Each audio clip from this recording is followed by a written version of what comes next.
Alright, so all the movies are coming out really fast, so in order to keep up, I guess we'll do 5 at a time for a little bit now. I was trying to keep up with the 3 at a time thing, but yeah, now we're here.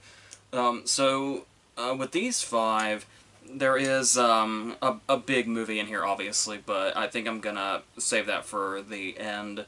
So I actually want to start with Until Dawn, which is a movie that I was psyched about when I heard very vague details of it, because the main thing I had heard was that it was a new horror movie by David F. Sandberg, who had done Lights Out and Annabelle Creation. And regardless how you feel about those, Lights Out really successfully creeped me the hell out for most of it. I still have to occasionally jog to light switches because of it. And Annabelle Creation was just, like, so out of left field how really good and really creepy it was. So when he's paired with horror, that's something that I tend to get excited about. And I didn't know, really at all, that this... I mean, the title kind of sounded familiar, but it's also a bit of a generic title, so I figured it could have been based on something it could not have been. So this video game, and I'm not really a gamer, so I really have no familiarity whatsoever, apart from what I looked up after the fact, after I saw this. So I imagine that's probably where a lot of the commentary and a lot of any potential criticisms are probably going to be coming from, compared to the video game this is based on, and the fact that it appears to be pretty much not at all what that game is, from what I understand, or close to it, with the occasional reference here and there.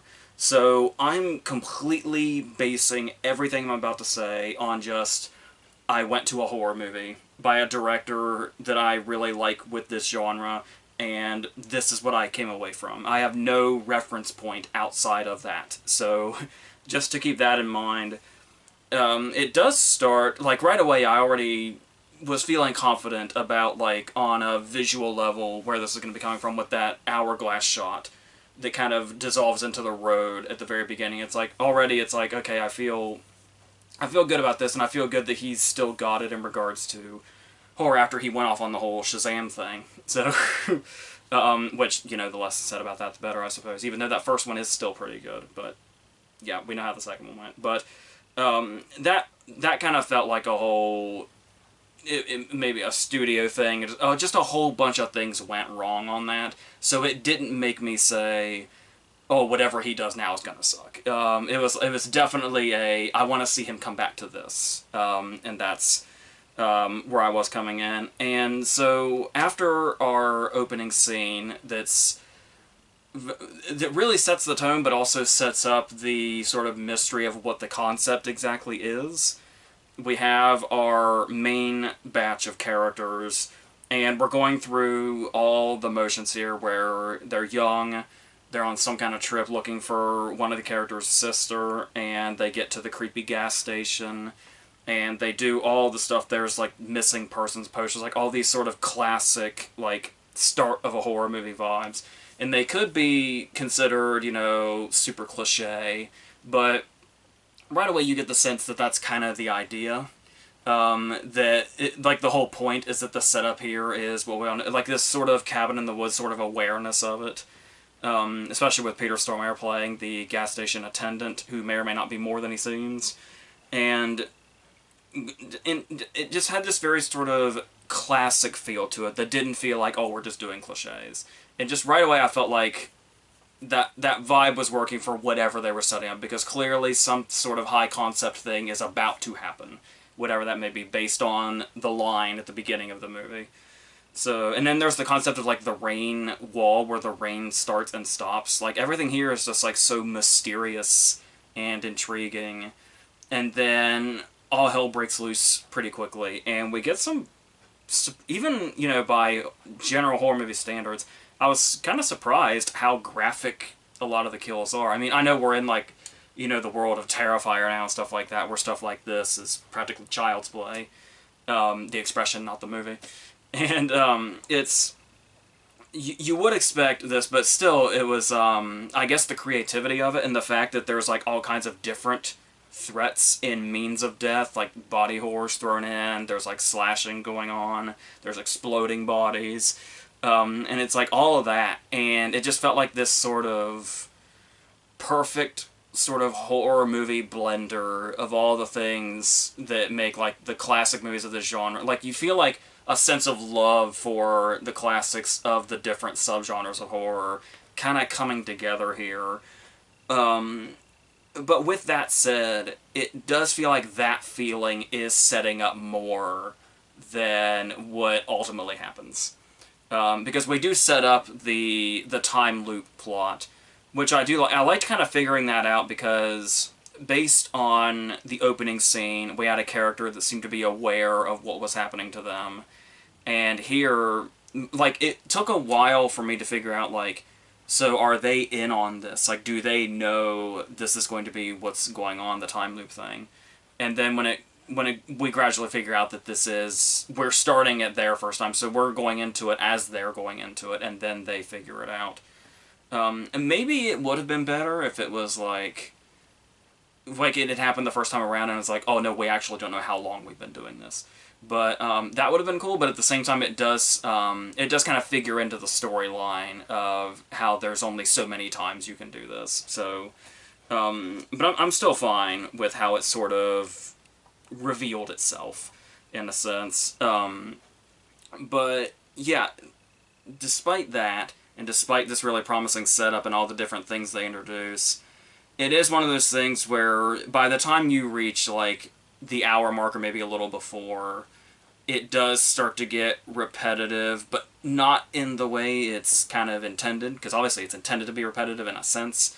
But, like, they throw in, like, little changes every now and then, every time this time loop thing happens, but it's still... You're still waiting for, like, just one more big third act sort of thing, and it doesn't really get there. It just kind of... Once it sets itself up, that just kind of is it.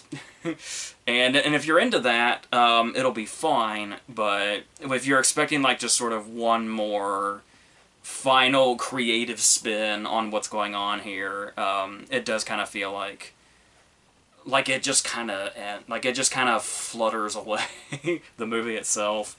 So that's kind of unfortunate. We do also reach moments that I would typically be more critical of, but for some reason, something about this movie just made me feel forgiving of a lot of things I'd probably be more critical of, like when we talked about The Gorge earlier this year, I talked about how much I hate the exposition tape or the exposition film that characters will eventually find that sort of explains everything that's going on, when mystery would probably be better.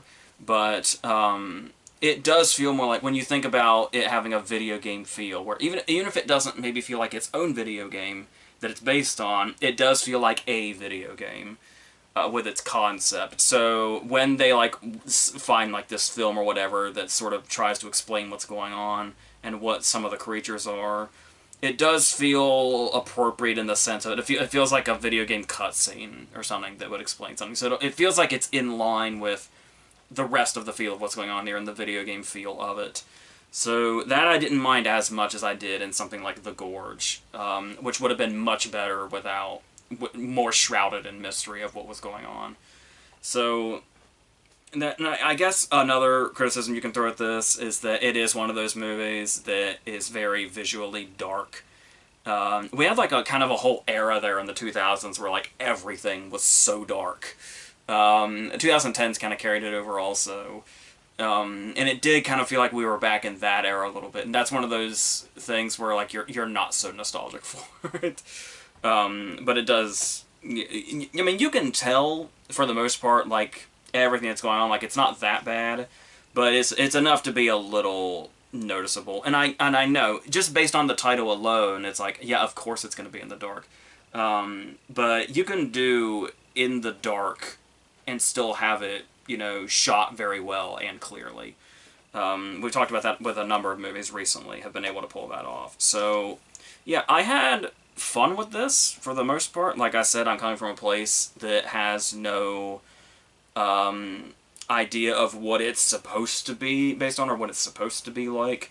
But as, like, its own individual thing, I'm fine with this, but it does sort of run out of gas just as it's getting to its third part. But like I said, if you're fine with, like, the first 2/3, you'll be fine with the rest of it, I'm assuming. Just it's not going to go to any bigger places than you're expecting. It just lets you know early on that this is it. This is all it is, but that's fine. So, let's go on to a completely different movie called The Surfer, which I didn't know anything at all about, again. All I knew was that it was Nicolas Cage's new movie.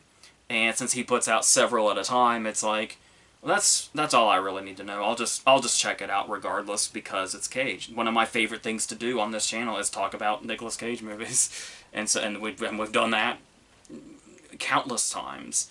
And so here it's interesting because if you're a Nicolas Cage fan, you've already programmed yourself to go into his movies as open-minded as possible and be ready for whatever it is. And it's perfect that he was cast as the lead in this because that's the best possible way to go into this movie. Like, if I didn't already have the open-mindedness of, oh, this is a Nicolas Cage movie, let's let it happen and see what happens and see how we feel about it. If I didn't already go in with that feeling, I probably would despise this, if I had to guess. It is from the director of Vivarium, which a lot of people did really like. I didn't. I found it really irritating and annoying. And I know that was, like, kind of the point, but it just didn't really work for me in that way, in the way that it was intended. But, like, there's things about it I admire, but I didn't take to it. And so I kind of felt very familiar. Credit to him as a filmmaker to make two movies that are completely different, but you can kind of just feel that they're made by the same person. Regardless of how you feel about it or quality or whatever, that in itself is impressive, to like kind of have a mark that you can't quite identify, but you know this is who that is. That's really, and this is a particularly early career. I think this might be only his third or fourth movie or something. So to do this that early, to have a stamp like that already, is very impressive. So there's that. But I almost feel ill-equipped to even talk about it, having only seen it like once, because it is like, it's not a movie that probably many people would rush to see multiple times, for various reasons. Not like that's not saying anything about the quality of the movie or anything. But just like how much you can take of what's going on in this movie is what I mean. But it does feel like one of those things that's layered enough that if you were to talk about it after seeing it for the first time, it's probably, if you were to talk about it again after the second or even third or fourth time you've seen it, it's probably going to be a totally different conversation than if you've seen it the first time. So I feel like whatever I'm going to say here is probably potentially kind of surface level. At the same time, I wasn't ever quite sure how surface level or not surface level the movie itself was. Because there were times where it was like, oh, this feels like it could be sort of layered in a certain way. And then there were other times where it was like, oh, I think this is much simpler than it might have seemed at the start. But that sort of fluctuated throughout. Because it starts off as a very simple story where Nicolas Cage is trying to take his kid surfing, and Julian McMahon is there with a gang telling them that they can't surf there. And that's it. And he humiliates him in front of his kid. And then it turns in very quickly, like before you even realize it, it turns into something really cerebral and completely out there and dreamlike, nightmarish, whichever way you want to take that. And yeah, I just really was not expecting what this was, and I can't tell, because it could be one of two ways. It was very sort of exhilarating to figure out what this movie was as it went, because I had no idea. On the other hand, I do wonder if I had a vibe already that it was going to be a sort of cerebral thing, and where it was going as far as its setup, I guess. If my mind would have been open even more, and I would have been able to take it in more, rather than being caught off guard, because it can potentially be distracting how caught off guard you can get if you don't know what this is. And then it almost kind of feels like you're trying to keep up a little bit sometimes. But what I liked about that feeling was there was like maybe a second where I was like, man, maybe I'm struggling to keep up with this. But then it was like, no, I think the point is that this weirdly escalates so quickly. Where it's like, it starts off in one place, and you know what the setup is. And then by the time we're at, like, the 35-minute or 40-minute mark, you kind of have this moment where you're stopped and you think, like, how did we get here? Like, how did we get from, like, I've been following along, and I've been feeling it as it goes, and now we're in this totally different place, and I know we got here gradually because nothing felt like it veered off, but yet I have no idea how we got here. That's a really cool feeling, especially when it, like, sneaks up on you like that. Is really fun. So, and then as it goes on, it's set in Australia, so it does, like, not overwhelmingly by any means, but there were little moments here and there where I kind of got vibes of, like, exploitation movies from, like, the 70s or something. You can sense that in there. There is a lot of stuff here that feels very, like, there's a lot of, like, influenced imagery, whether it be, like, filmmakers or biblical or whatever. There are, as far as, like, biblical imagery goes, it's very, very difficult, because it's so obviously played out. It's very difficult to pull off doing biblical imagery and biblical allegory without it looking super obvious and super hammy and, like, just really borderline parody. So that, more often than not, biblical imagery means nothing to me in a movie. So it's like, just like, wow, you're really, really spelling this out. Like I said, the whole, like, nightmarish vibe of the movie in general, and the way it just flows from one moment to the next, and you kind of, you're lost in it when you don't realize you're lost in it. That's, like I said, this is another one, like we were just talking about, where it's like, just based on vibe alone, I'm probably more forgiving of it than I would be if it was in, like, if the exact same movie was in slightly different hands, or if it was somebody besides Cage. I think I saw an interview where the director said that if he couldn't get Cage, it probably would have been Sam Rockwell he went to next. And I'm one of the many, many people that loves everything Sam Rockwell does. But even with Rockwell, I don't think I would have been as open to it as I am with Cage here.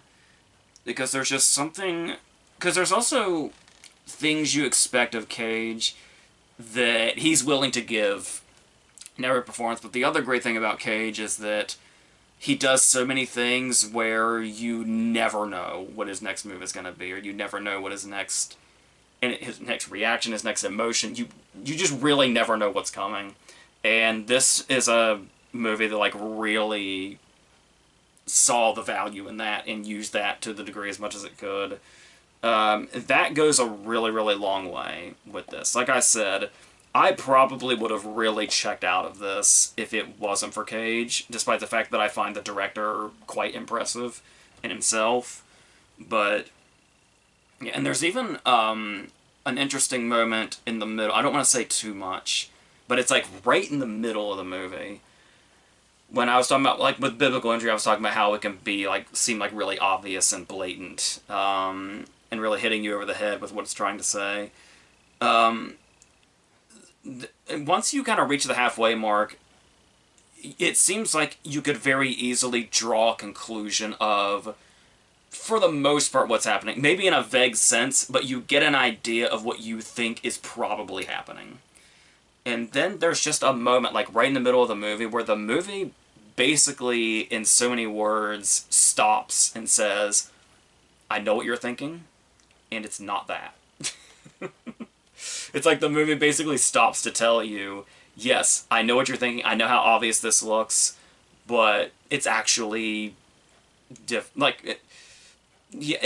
hard to say without saying too much, but, like, thematically it might be there, but literally it's probably, interestingly enough, not as complicated as you're thinking, which kind of makes it more complex when you're trying to put together reasoning or anything like that. But like I said, it is one of those things where it almost, it's one of those movies that kind of like defies the whole let's think about it reasonably and logically thing. This is definitely like dream logic, where it's like I said, the flowing from one moment to the next, and you never know what it's going to be until you just end up where you end up.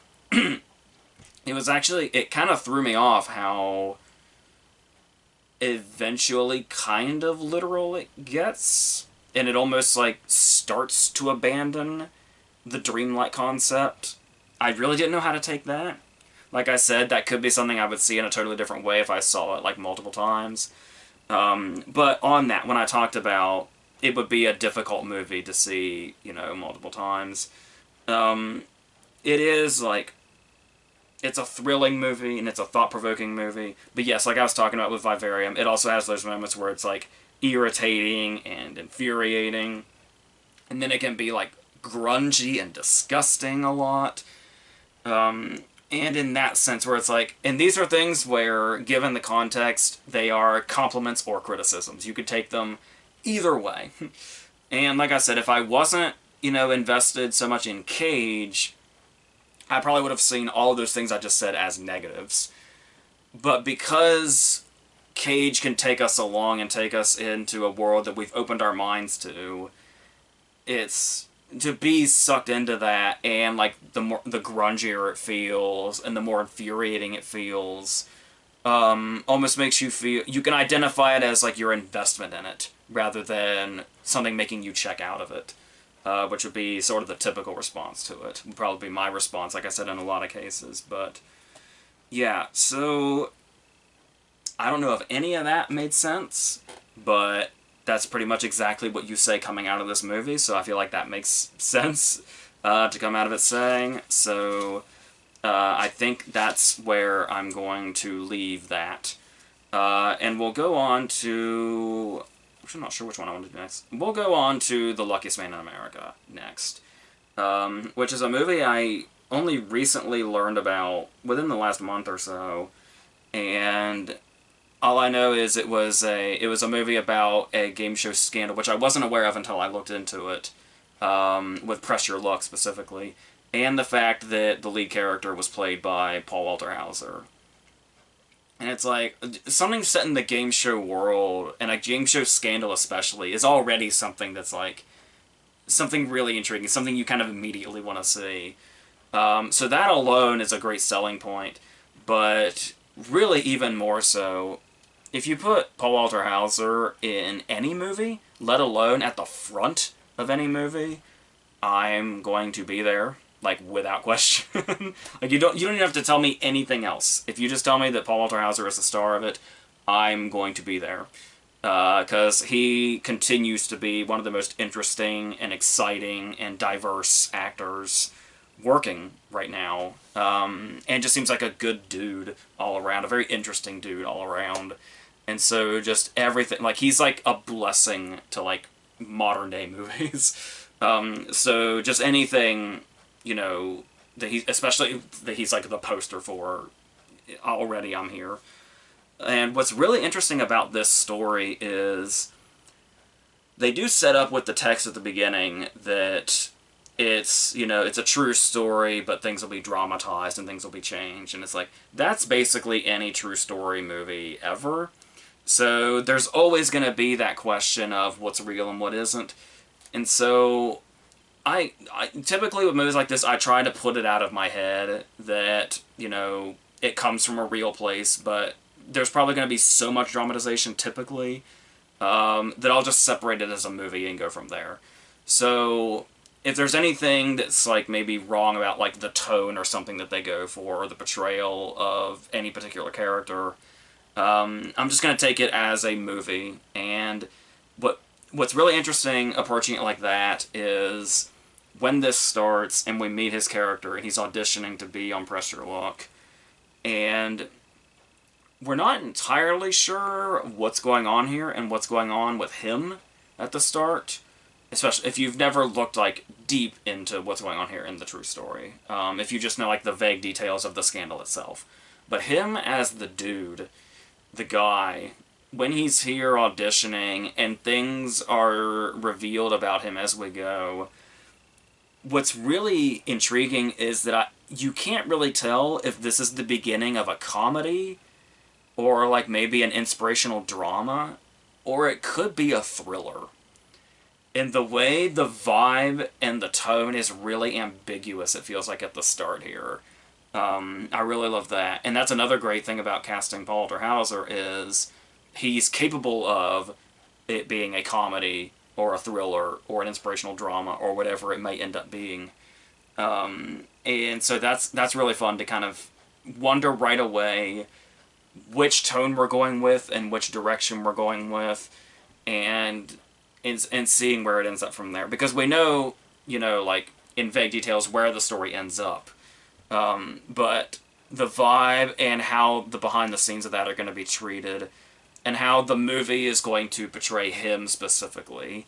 If he's going to be like this sort of anti-hero, or maybe like, the anti-corporate hero, or the villain of the story. And it's like I said, the whole time it feels like he could be any of these things.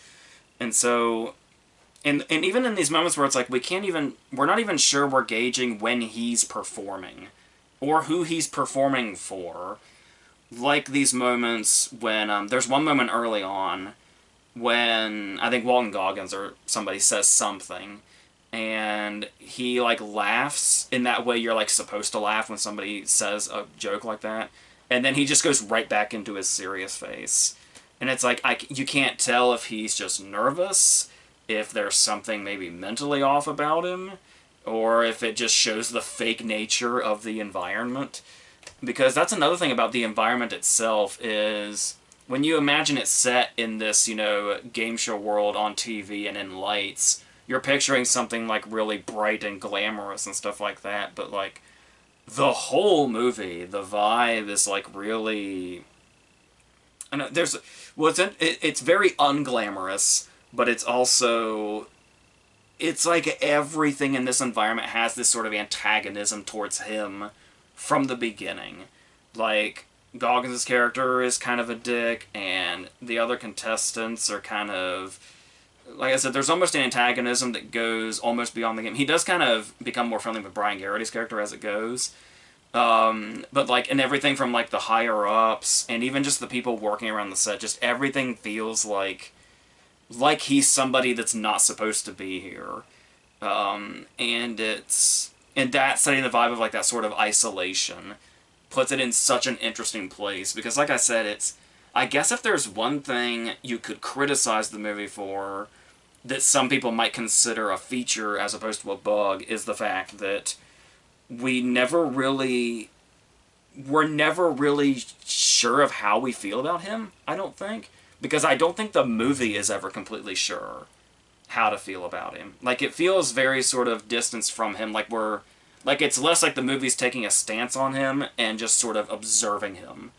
And then we just kind of take him how we're going to, despite the fact that everything in his environment seems to be working against him. But then the more it's revealed, the more it's like, oh, who the fuck is this guy? Like, there's a lot of shady things that seem like they're happening, but these shady things that are coming out are also vague enough that they're never completely clear to us what they are. So it's really hard to read him, but it feels like that's kind of the point. So, like I said, it's almost taking more of an observant approach to it, rather than this is what you're supposed to feel and this is what's supposed to happen or whatever. And yeah, and the way it works on that also, where we were talking just now with the surfer about like dreamlike and nightmarish feelings, there's moments here that do feel like almost like they might be in his head in a way. Like, just from the start, like, it feels like we're kind of, like that antagonism that we feel from the environment feels like we're feeling it through him, which kind of balances out that distance we feel otherwise. But then you get moments like this scene where he's wandering through the parking lot, and then he wanders into a studio where Johnny Knoxville is doing like a show. I think he's playing a real like talk show host or something from that era. And this whole sequence feels so sort of surreal and like is this really happening? And that's a feeling that you kind of get a little bit in pieces throughout, but this whole sequence in the middle especially is like I kind of don't even know what's real right now. That was kind of a fun feeling. It feels it's weird how much it kind of carries over from the feelings that the surfer left us with. Feel pretty apparent here in certain places, but there's also a great supporting cast here. We mentioned Brian Garrity is one of the other contestants. Dave Strathairn is the guy that's kind of running everything and doesn't really know what to do once he figures out what has happened here, and the whole dilemma comes up of like, what do we do about this? Is this a good thing? Is it a bad thing? Should we stop this? Can we make more money off this? Are we losing too much money? And becoming this whole debate is really interesting, and seeing him kind of ping pong back and forth of how to handle this is really fun. And there's like Maisie Williams is kind of around here as like kind of one of the only characters that feels semi-supportive. Doesn't feel completely antagonistic, so there's like a balance there. There's an actor here, I think his name is Shamir Anderson, I hope I'm saying that right. Plays a character named Chuck. He is a really big standout in this. Like, I wasn't really sure, but he's the character right away from the get-go that feels like the most antagonistic. And then as it goes on, and the more that progresses, and the more it's like, oh, maybe it turns out that he has a reason. Like, his vibes he was getting from this character are starting to come true. And sort of paint this in a way that it should be approached with where this character is coming from. And so as this character continues to find out what's going on, or gets shut down, or almost gets fired, and it's like it's as much of an emotional roller coaster for this guy as it is for our main character. And so kind of watching the two of them, it almost feels like the movie is about the two of them at a time and where they are, and that's a really interesting dynamic that's happening mostly at a distance. They have one scene in particular where there's like kind of a confrontation that happens, and it's really riveting. So I really loved everything with that character. But like I said, I guess at the end of the day, it's like I don't really know how we're supposed to feel, or like I said, if we're supposed to feel anything particular at all, or just kind of go our own way with it. But yeah, I did feel like at a pretty big distance from this character, but I was really liking that overall vibe of just not really, as far as where he's coming from and if he's, good in the situation or bad in the situation or whatever, the ambiguity makes it potentially more interesting than it would if it was a straightforward, oh, this guy's like a hero in this moment, or oh, this guy is, this horrible scam artist that might have some other really bad skeletons in his closet. And there's cases where it's like, oh, I thought that, like, when things are revealed about his character, it's like, oh, I thought we were going to something worse. So he's not that bad, but then there's other things where it's like, oh, I don't know, that's really, really sketchy. Let's, like, see what this is. So, yeah, so I guess my feelings on this are kind of all over the place, but like I said, a lot of it feels like it's an intended vibe, so I'm willing to take those as positives and say that this does work in total as a movie, so that's great. And like I said, all love to Paul Walter Hauser, of course. Let's go on to The Legend of Ochi. Yet another movie I really didn't know much of anything about going into it. Except that it was like A24, and it was it's kind of their version of a family movie, in a way, or an adventure movie, at least, that's only PG. So, but that's the thing, though, is going into it, I wasn't even sure, before it started, if it was, like, live action, or animated, or somewhere in between, or anything like that. Well, supposedly, there's no real animation involved. It's live action and it's puppetry, which is very impressive to learn after you've seen it. But the director is a guy named Isaiah Saxon, who apparently had done music videos and short films, and this is his first feature-length movie, which is incredibly impressive when you see it, and you see like how sort of elaborate the world feels, and how it feels like this real place. and not just some, like, it doesn't feel like sets or like CGI or anything like that. It feels like a lot of it is nature set, and it takes that to heart and like really goes there and really puts you in that setting and knows how crucial that is to the emotions that this movie is setting up. And I was pleased when it started and we kind of got this opening scene where it kind of felt like part like the opening scene of one of the recent Planet of the Apes movies, and another part kind of felt like this, like, sort of like the stuff that Disney would make when I was growing up, like the sort of like a more fantastical version of what Disney used to make when I was growing up, where like there's movies where like a child befriends nature. Like there was a whole era of that. It feels like kind of a combination of those, because at first I wasn't sure what to expect, because I was thinking something along the lines of like those very generic mid-2000s movies that usually Freddie Highmore or somebody was in, is more like what this was going to be. But this one is sort of much more grounded and heartfelt in a way that I wasn't expecting. And there's also like the stuff going on with Willem Dafoe and Finn Wolfhard and their whole group had vibes of like Hunt for the Wilder People as well.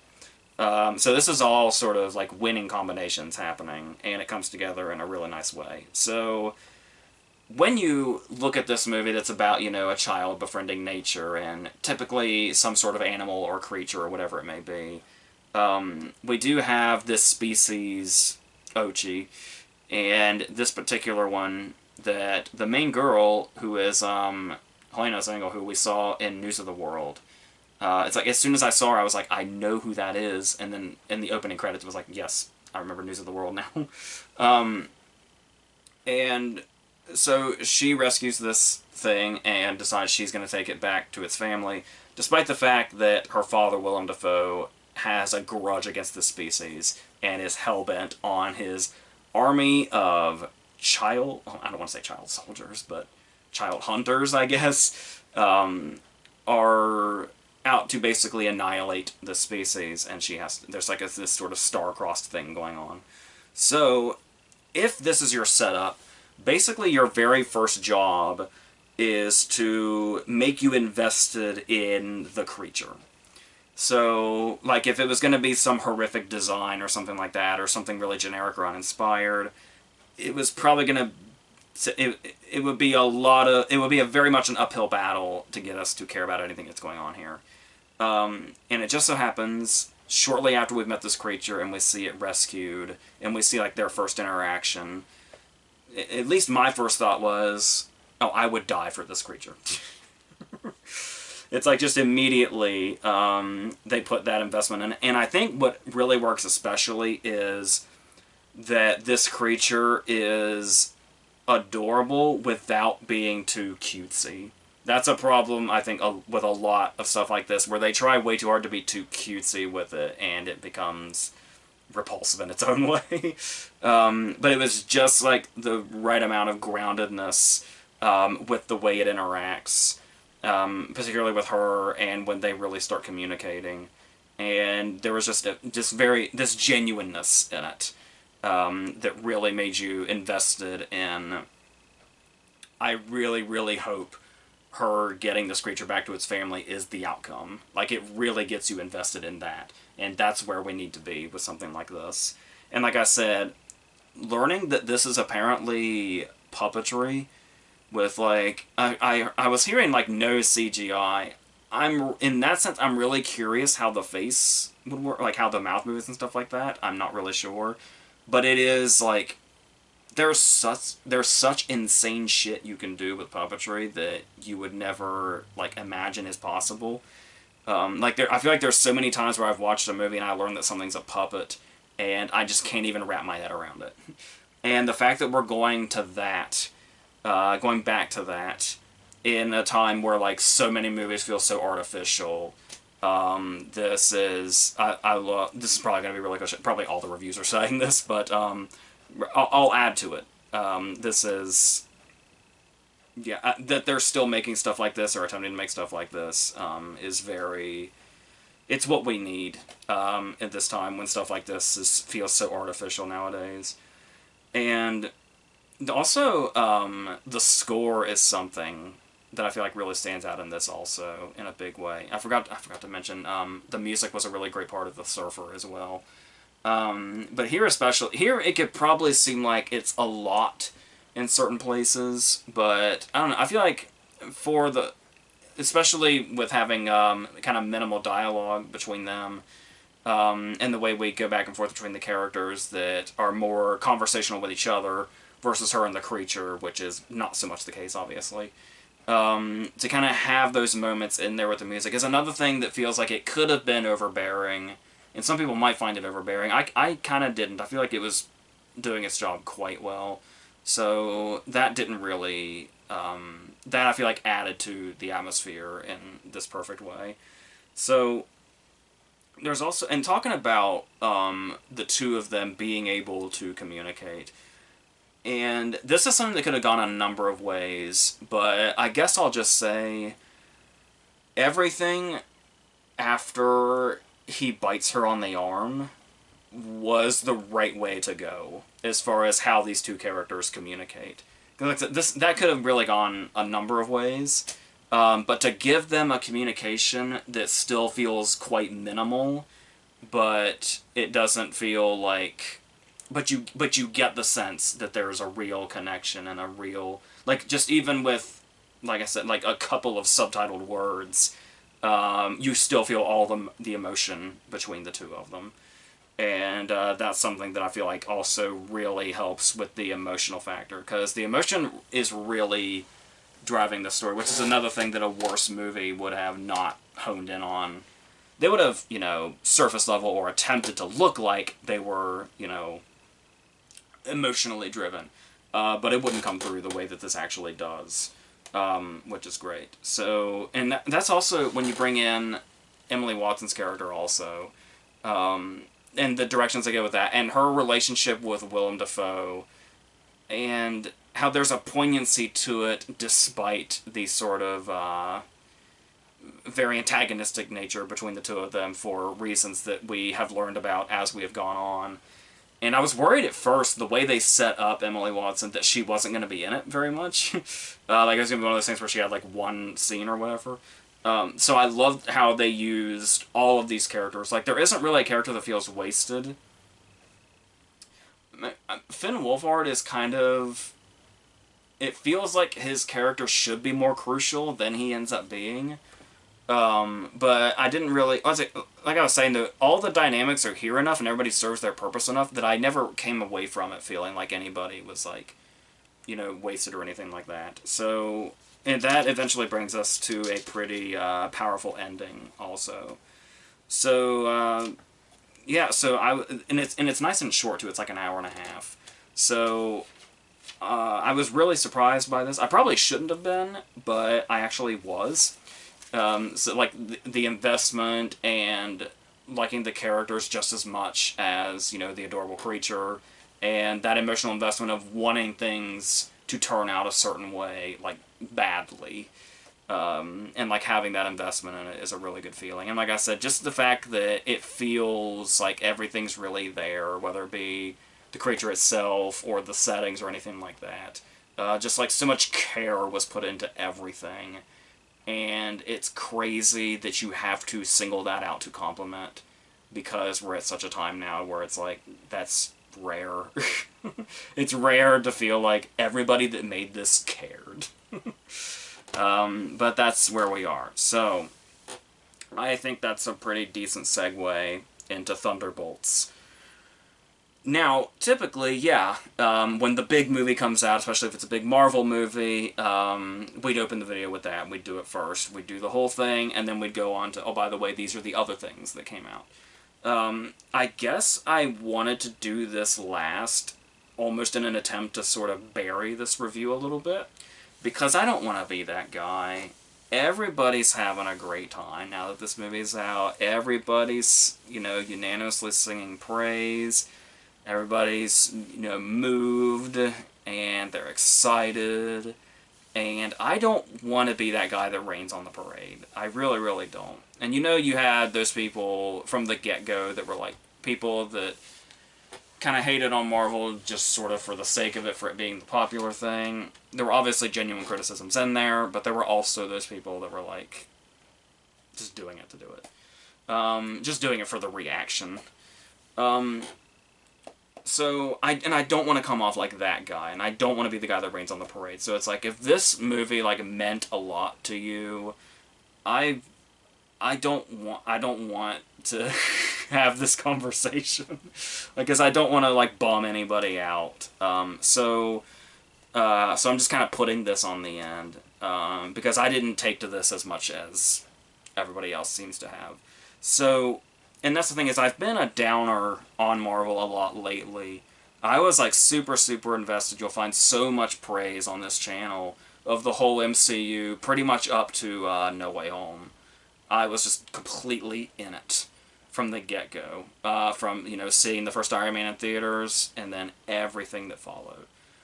There's, like, a whole retrospective of the MCU up to a certain point, like up to Black Panther and Homecoming in that area, on this channel as well. And it's all praise and it's all love. And like I said, that went for a long, long time.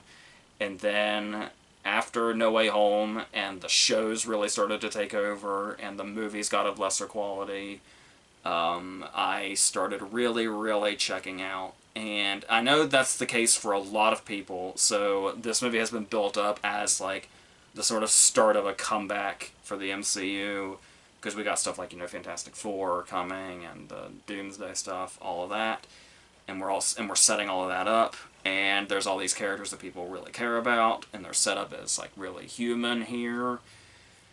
We're back to sort of this grounded place. Well, here's the thing, is,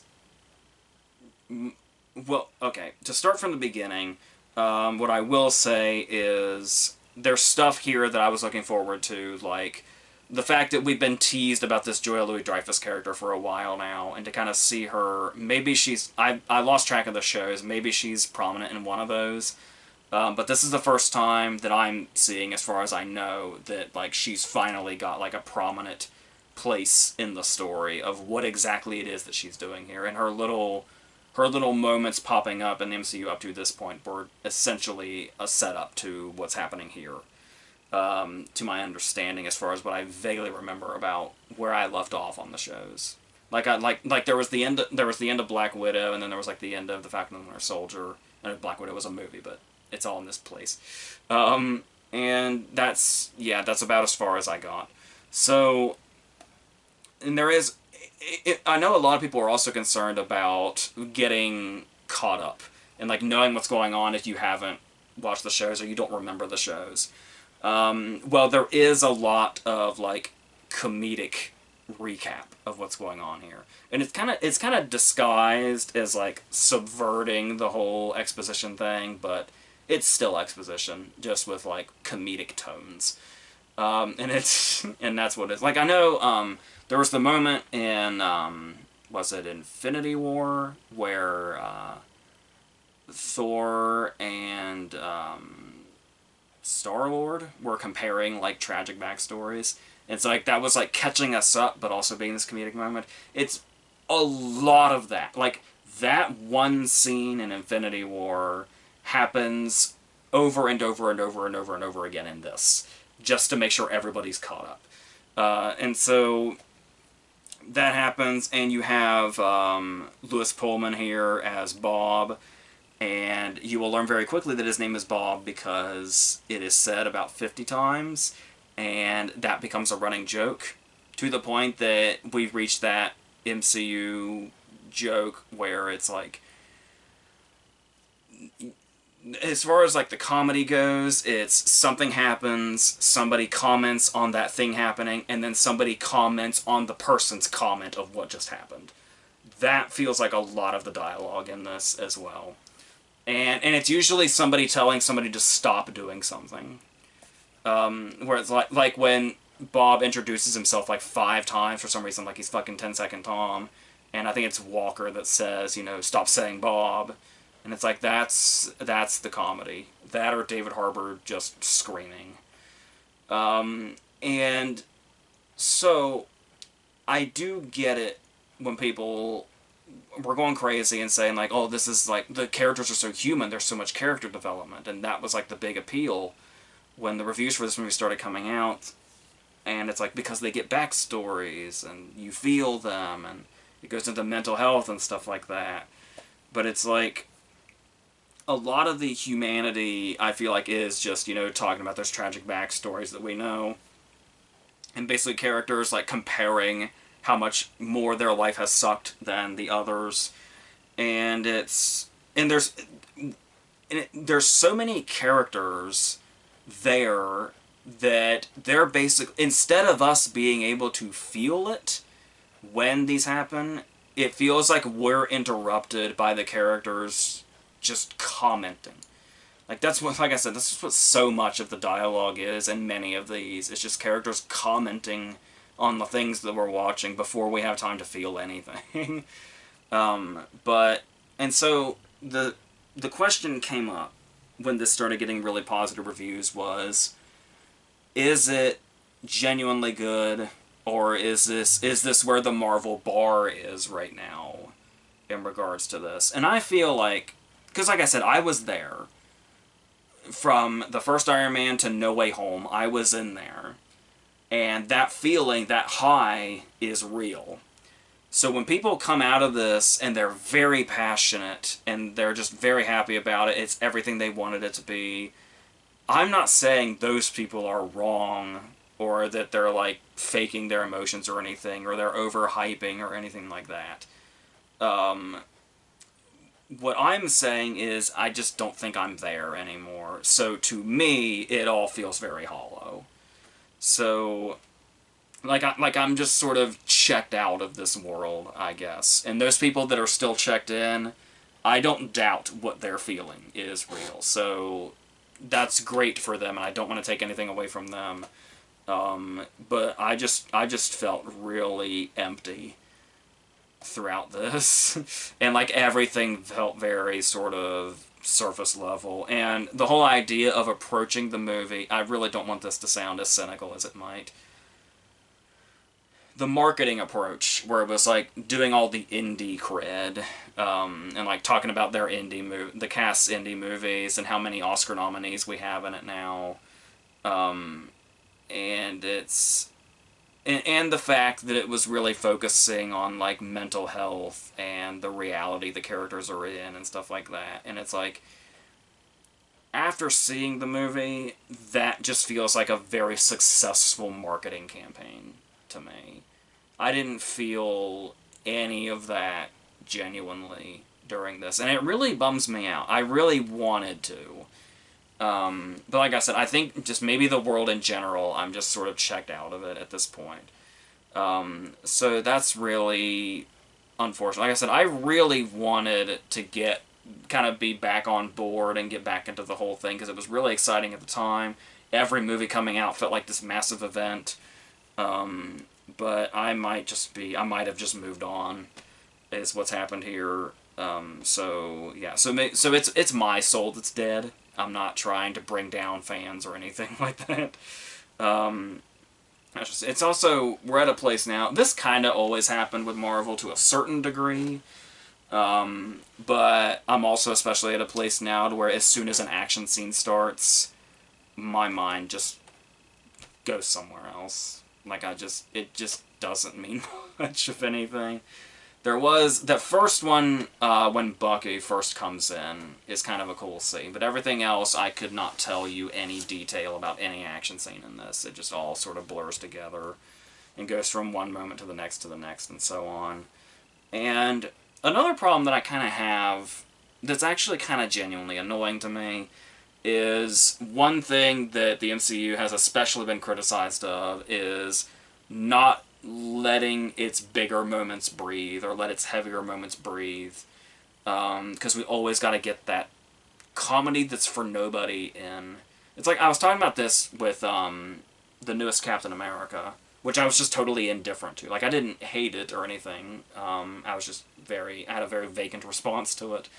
But one thing I talked about was that tone, that comedic tone where it's like, I can't tell if audiences are laughing because you know, whatever a character says is genuinely funny to them, or if it's just this Pavlovian response to quip tone, where if a character just says something in a certain inflection, and you sense, like, that's a comedic line, laugh.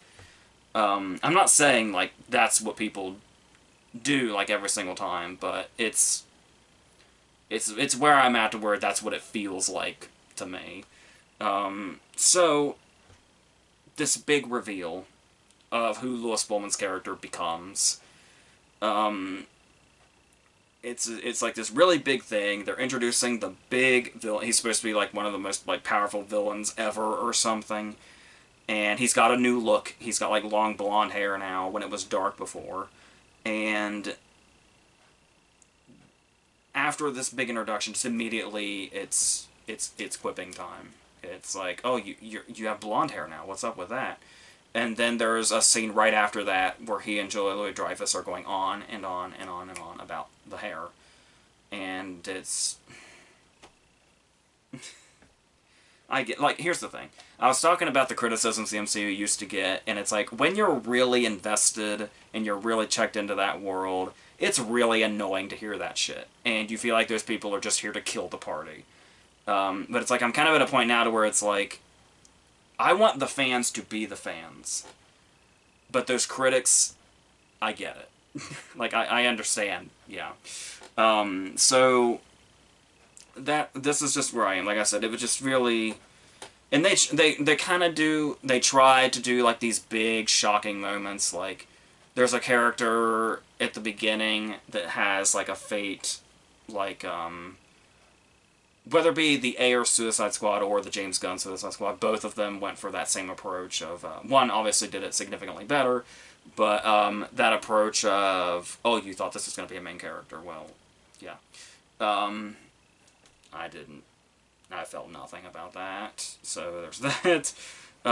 There is, I mean, we do have, you know, the performances here. I mean, you do have, I kind of glossed over it, but I mean, we do have Florence Pugh and David Harbour and Sebastian Stan and Louis Pullman.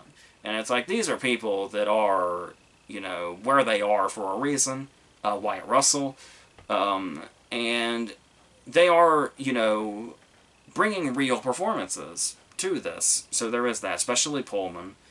It is like, because the first time Pullman really broke out to me was Bad Times at the El Royale. And I also liked Riff Raff from earlier this year. Obviously, he was another Bob in Top Gun Maverick. I'm going to assume this is probably, people are going to finally, like, really, really, really know who he is. I kind of feel like it should have been Bad Times at the El Royale, and then it was kind of Maverick, but he also had a pretty small part in that. So this is now, like, Louis Pullman is here now, essentially. So that's nice, because he's earned that, regardless of the fact that, yes, he does have a famous last name. But still, he's a really fascinating actor, and I'm really... I'm happy that we've reached a point that he's going to, like, really, really break out, and we can see what else he can do now that he's gotten this level of attention. So, yeah, there's... Like I said, I just really wanted to sort of get back on this, the way people were sort of hyping it up. But like I said, at the end of the day, I hate to be cynical, but it just feels like a really well-executed marketing campaign worked. To me, is what this movie feels like. There's, like, I'm so uninvested at this point that I was seeing those videos, which are quite funny, where Sebastian Stan was, in quotes, caught switching out the posters at, like, bus stops or whatever. And it was, like, you know, a few days after the movie came out or something, and people are like, whoa, that's like a spoiler. That's like a pretty major spoiler. I can't believe they're doing that in the marketing already. And I'm so uninvested, I had to look at the poster for a very long time before it even registered what was spoilery about it.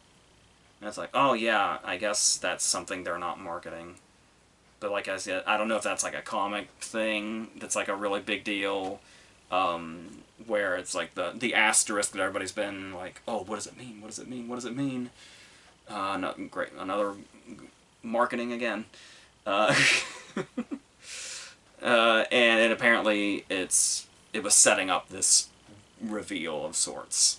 that they have another name besides Thunderbolts, and I guess that's a big deal. I don't know. So, yeah, that's why I wanted to just sort of bury this on at the end, because I don't want to bum anybody out, but that's where I am with that. But I'm really glad everybody's having a great time, everybody's really pleased with how it turned out, and the MCU's back where they think it should be, so I'm really happy for those people. But I guess I'm just moved on, so that's where I'm at. So, I guess that's it for these. So, like I said, I guess we're going to do these 5 at a time for a little bit, and try to get caught up. And we'll see what happens. We've got a lot to go. So until then, I think that's it.